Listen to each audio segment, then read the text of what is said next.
Hey everyone, and welcome back to another video. In this video, I'm going to show you how to change your phone number on the DoorDash app. Now, this video is going to be particularly useful for individuals. Let's say that you want to go ahead and change your phone number on the DoorDash app.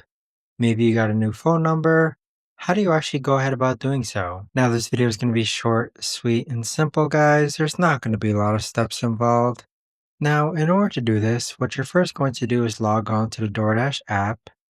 Then click on the profile icon in the upper right hand corner. Next, click on Settings, then scroll down and click on Manage Account underneath Account Settings. Then where it says Phone Number, this is where you could actually go ahead and change your phone number, and there you have it. But that right there, guys, is the best and easiest way that I know of to actually go ahead and change your phone number on the DoorDash app. If you guys know of a better, easier way to actually do this, let me know in the comments down below. I would love to know. Thanks so much for watching everyone, and I'll see you guys all in the next video.